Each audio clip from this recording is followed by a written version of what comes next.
সবাইকে স্বাগত দীপ্ত সংবাদে, সাথে রয়েছে দোলা ডলরেস। শুরুতেই জানাবো সংবাদ শিরোনাম।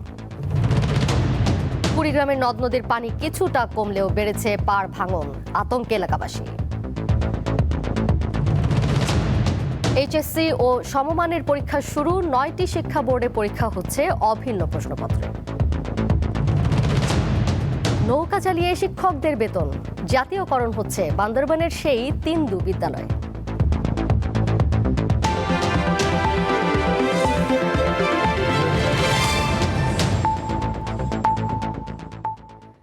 কুড়িগ্রামের ধরলা, তিস্তা, দুধকুমার ও ব্রহ্মপুত্র নদের পানি কিছুটা কমে বিপদসীমার নিচ দিয়ে প্রবাহিত হচ্ছে। তবে এরই মধ্যে শুরু হয়েছে নদীর পাড় ভাঙন। অন্তত 36টি পয়েন্টে এই ভাঙনের তীব্রতা সবচেয়ে বেশি। এতে বিলীন হচ্ছে বসতবাড়ি, গাছ, কাঁচা পাকা সড়ক। নওগাঁয় আত্রাই ও ছোট যমুনা নদী সহ অন্যান্য নদীর পানি বৃদ্ধি অব্যাহত রয়েছে। আত্রাই নদীর যোধবাজার পয়েন্টে পানি বিপদসীমার 51 সেন্টিমিটার এবং রেলওয়ে স্টেশন পয়েন্টে 45 সেন্টিমিটার নিচ দিয়ে প্রবাহিত হচ্ছে। ছোট যমুনা নদীর নান্দাইবাড়ি বেড়ি বাঁধের কয়েকশো মিটার এলাকা চরম ঝুঁকিপূর্ণ অবস্থায় রয়েছে।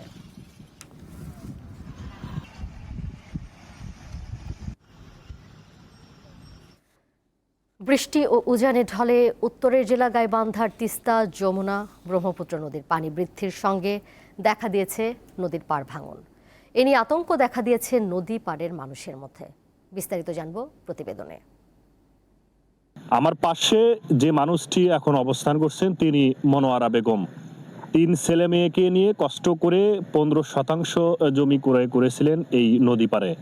সেখানে বসতবাড়ি করার জন্য কিছুদিন আগে এই জায়গাটুকু তিনি ক্রয় করেন। নদীর পানি বৃদ্ধির সঙ্গে সঙ্গে ব্রহ্মপুত্রের ব্যাপক ভাঙন দেখা দিয়েছে। আর এই ভাঙনের কবলেই কিন্তু পড়েছে মনোয়ারা বেগমের এই 15% জমি। ইতিমধ্যেই এই 15% জমির অর্ধেকটুকুই কিন্তু নদীগর্ভে বিলীন হয়েছেন।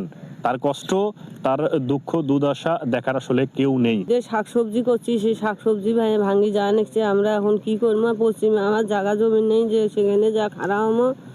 এই পর্যন্ত একটা কোনো মন্ত্রী কি কেউ একটা মেম্বার চেয়ারম্যান আসি যে একটা দেখশন করা, যে জায়গাটাতে একটা বস্তা কি বলো ফেলানের কোনো বুদ্ধি হওয়া নাকছে না। আমরা এখন কি করবো? আমার চোল বল নিয়ে আমার এখন চিন্তা ভাবনার মধ্যে দিন কাটটা নাকছে খুব।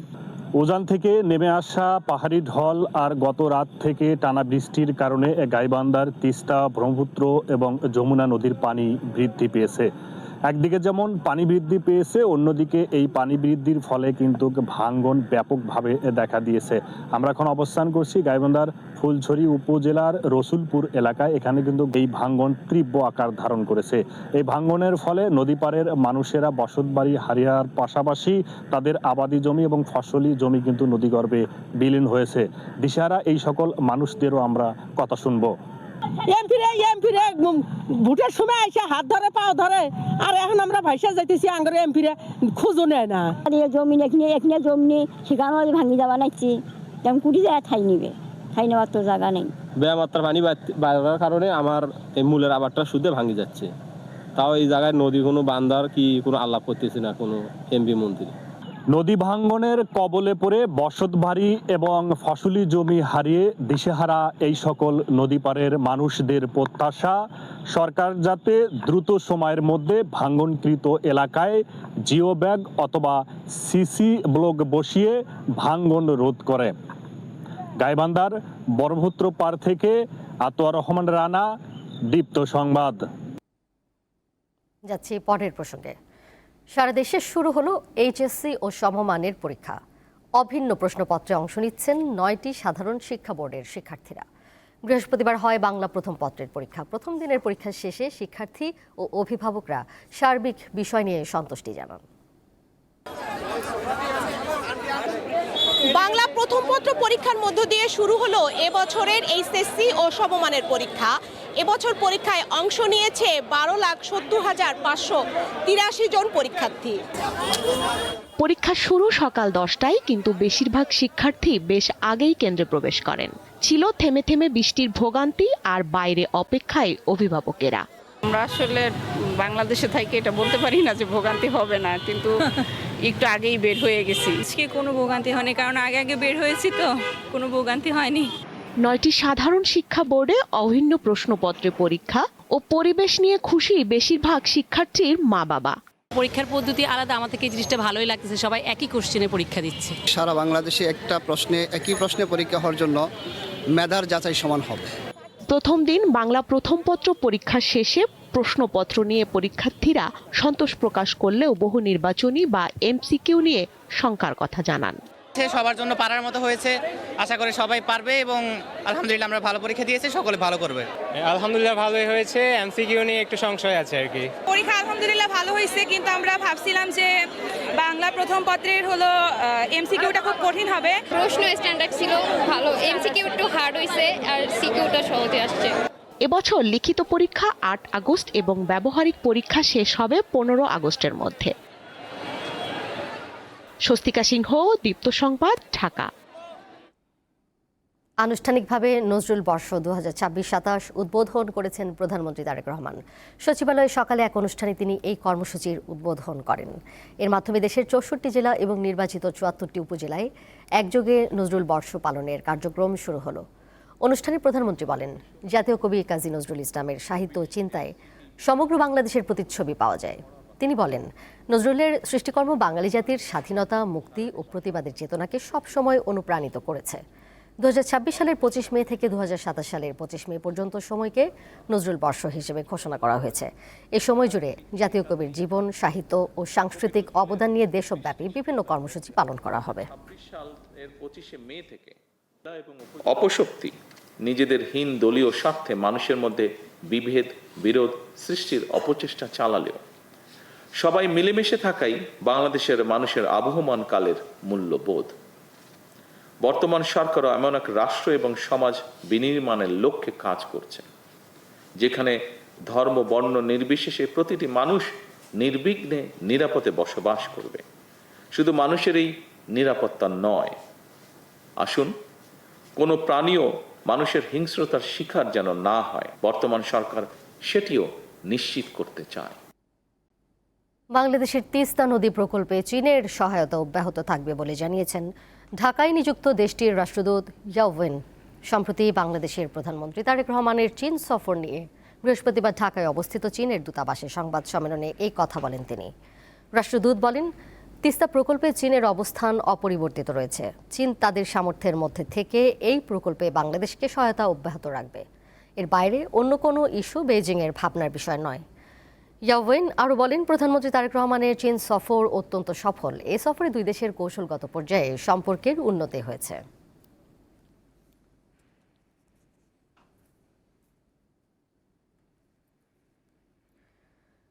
স্বাধীনতার পর এই প্রথম কোনো বাজেট বিরোধী দল অংশগ্রহণ করেছে এবং সরকার ও বিরোধী দল ঐক্যবদ্ধভাবে দেশ গড়ার প্রত্যয় ব্যক্ত করেছে বলে মন্তব্য করেছেন চিফ হুইপ মোহাম্মদ নুরুল ইসলাম মনি। বৃহস্পতিবার জাতীয় সংসদের এলডি হলে বাজেট পরবর্তী সংসদ সম্মেলনে এই মন্তব্য করেন তিনি। চিফ হুইপ বলেন, বাংলাদেশের সংসদীয় ইতিহাসে এক অনন্য নজির স্থাপন করেছে তারেক রহমানের এই বাজেট। প্রধানমন্ত্রী এই বাজেটকে জীবন বান্ধব বাজেট হিসেবে অভিহিত করেছেন। বাজেট নিয়ে পক্ষে বিপক্ষে অনেক বিশ্লেষণ ও আলোচনা হয়েছে। নিয়ম অনুযায়ী বিরোধী দলের জন্য 26% সময় বরাদ্দ থাকলেও তারা প্রায় 31% সময় বক্তব্য রাখার সুযোগ পেয়েছেন বলেও জানান চিফ হুইপ। পদ্মা রেল সেতুর পিলারের নিচের মাটি কাটার কোনো নেতিবাচক প্রভাব নেই, বরং ইতিবাচক প্রভাব রয়েছে বলে জানিয়েছেন সড়ক পরিবহন ও সেতু, রেলপথ এবং নৌ পরিবহন মন্ত্রী শেখ রবিউল আলম। সকালে নারায়ণগঞ্জ সদর উপজেলার ফতুল্লার আলীগঞ্জ এলাকায় পদ্মা রেল ব্রিজের ভায়াডাক্টের নিচে চলমান ডিমোবিলাইজেশন কার্যক্রম পরিদর্শনে গিয়ে তিনি একথা বলেন। এই সময় মন্ত্রী আরও বলেন, ভায়াডাক্ট নির্মাণের সময় ভারী যন্ত্রপাতির চলাচলের জন্য অস্থায়ীভাবে ভরাট করা মাটি এখন প্রকল্পের নকশা ও চুক্তি অনুযায়ী অপসারণ করা হচ্ছে। পদ্মা রেল সেতুর ভায়াডাক্টের নিচে মাটি অপসারণের ফলে রেল লাইন বা কাঠামোর কোনো ধরনের ঝুঁকি সৃষ্টি হবে না, বরং প্রকল্পের নিরাপত্তা, পরিবেশের স্বাভাবিক অবস্থা ফিরিয়ে আনা এবং ভবিষ্যৎ পরিকল্পনার স্বার্থেই এই কাজ করা হচ্ছে।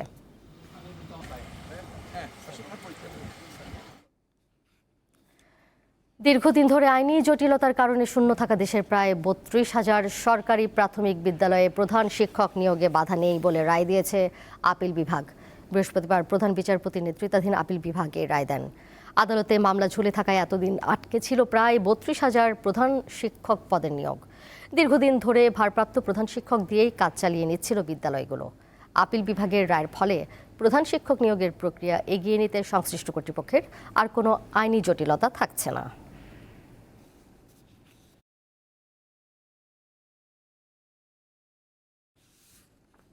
এবারে কেওয়াই স্টিল চট্টগ্রাম সংবাদ।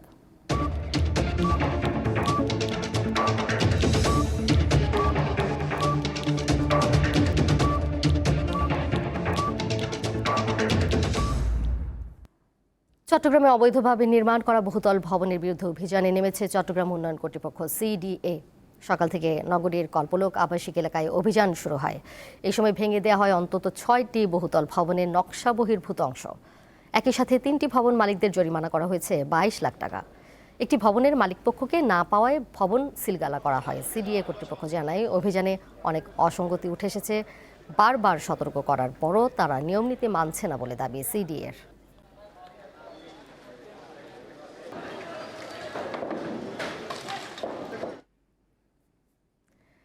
বান্দরবানের তিন্দু নিম্ন মাধ্যমিক বিদ্যালয়ে জাতীয়করণের নির্দেশ দিয়েছেন প্রধানমন্ত্রী।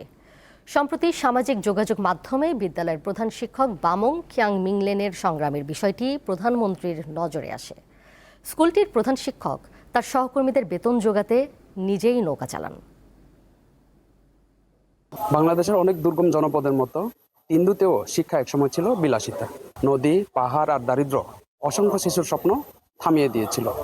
কিন্তু একজন প্রধান শিক্ষক দেখিয়ে দিয়েছেন রাষ্ট্রের সহায়তা না থাকলেও স্বপ্ন থেমে থাকে না। এখন রাষ্ট্রই সে স্বপ্নের পাশে দাঁড়ানোর সিদ্ধান্ত নিয়েছে। শিক্ষকতা শুধু একটা পেশা নয়, একটা দায়বদ্ধতা। তার সেই সংগ্রামের গল্পই আজ পৌঁছে গেছে পুরো বাংলাদেশে। শিক্ষকদের বেতন জোগাতে আমি এই পদটা চ্যালেঞ্জ হলেও আমাকে গ্রহণ করতে হয়েছে। তারপরে আমি যেহেতু পেশা না, সেই নৌকা চালানো অনেকগুলো সমস্যার সম্মুখীন হতে হয়। যেমন নৌকার পাথরগুলো মাঝখানে করে যখন আমি নৌকা চালাই, অনেক সময় পাথরের ধাক্কা খেয়ে অ্যাক্সিডেন্ট হওয়া বা দুর্ঘটনা ঘটা, এইগুলো আশঙ্কায় সবসময় আমার মাথায় কাজ করে। এবং ওই দুর্ঘটনা হবে এই জানা সত্ত্বেও আমি কিন্তু এই পথে নামার ছাড়া বিকল্প নয়। কারণ শিক্ষকরা বেতন না পেয়ে, নিয়মিত বেতন না পেয়ে বা বেতন ছাড়া কিভাবে তাদের সংসার চলবে এবং পাঠদান কিভাবে করবে, এই তাগিদে কিন্তু মূলত 1 টাকা হোক বা 2 টাকা হোক, 1 মাসে হোক বা 1.5 মাস হোক বা হাফ মাস হোক, যাতে করে তাদের বেতন যাতে করে অল্প টাকা হলেও আমি দিতে পারি, এই রিস্কে, এই ঝুঁকিতে আমি নেমেছি। এবং এই আমাদের কষ্টের কথা প্রধানমন্ত্রীর নজরে আসাতে আমাদের মাননীয় শিক্ষামন্ত্রী সংসদে ঘোষণা দিয়েছেন, শুনে আমরা খুবই আনন্দিত। মাননীয় প্রধানমন্ত্রী এবং মাননীয় শিক্ষামন্ত্রীকে ধন্যবাদ দেই যে আমাদের স্কুলটাকে, আমাদের বিদ্যালয়টাকে সরকারিকরণের জন্য উদ্যোগ নিয়েছেন এবং আমাদেরকে উৎসাহিত করেছেন। সুশিক্ষিত হওয়ার জন্য আমরা প্রতিদিন নৌকা দিয়ে স্কুলে আসি। তাই আমাদের আর কষ্ট হবে না এবং শিক্ষকদেরও তেমন কষ্ট হবে না। তাই আমরা অনেক খুশি। একটা প্রতিষ্ঠানের প্রধান শিক্ষক যে বইটা ধরে নৌকা চালানো, কিন্তু এটা সহজ কথা না। আমাদেরকে সেবা দেওয়ার জন্য, আমাদের জন্য বেতন যোগানোর জন্য উনি নিজের সম্মানটাকে বিসর্জন দিয়ে উনি কিন্তু এই কাজটা ধরেছেন এবং করেছেন। আমি বামু স্যারকেও ধন্যবাদ জানাই, এই যে কষ্ট করে এত দূর এগিয়ে নিয়ে আসার জন্য। এখানকার স্থানীয়দের প্রত্যাশা, জাতীয়করণের মাধ্যমে শুধু একটি বিদ্যালয় নয়, বদলে যাবে পুরো তিন্দু ইউনিয়নের ভবিষ্যৎ। কেময়ং মার্মা, দীপ্ত সংবাদ, তিন্দু, থানচি, বান্দরবান। 31 আগস্ট থেকে উজবেকিস্তানে শুরু হচ্ছে অনূর্ধ্ব 20 এশিয়ান কাপ বাছাই পর্ব। কঠিন গ্রুপে পড়েছে বাংলাদেশ। 2 সাবেক চ্যাম্পিয়ন উজবেকিস্তান ও সিরিয়ার সঙ্গে রয়েছে ভারত। 4 দলের গ্রুপ থেকে চ্যাম্পিয়ন হতে পারলে 2027 অনূর্ধ্ব 20 এশিয়ান কাপের টিকিট মিলবে। এই আসরকে সামনে রেখে বাংলাদেশ দলের প্রস্তুতি ও নতুন প্রধান কোচ জেরার্ড এমলিন জোন্সকে বাফুফে ভবনে পরিচয় করিয়ে দিতে সংবাদ সম্মেলনের আয়োজন করা হয়। প্রাথমিক স্কোয়াডে 44 জন থাকলেও 31 জন খেলোয়াড় ক্যাম্পে যোগ দিয়েছেন। অনেকের পরীক্ষা থাকায় ক্যাম্পে যোগ দেবেন দেরিতে। যশোরেই ক্যাম্প চলবে 31 জুলাই পর্যন্ত। এরপর ঢাকায় ফিরে আরও 2 সপ্তাহ অনুশীলন করে উজবেকিস্তান যাবে দল।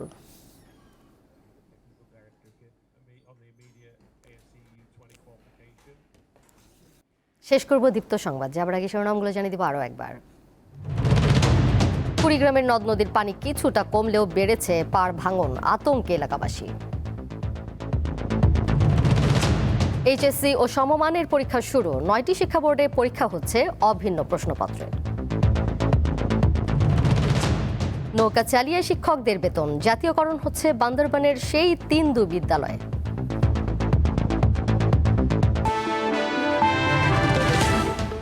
এই ছিল এখনকার মতো। পরের সংবাদ দেখবেন সন্ধ্যা 6:40।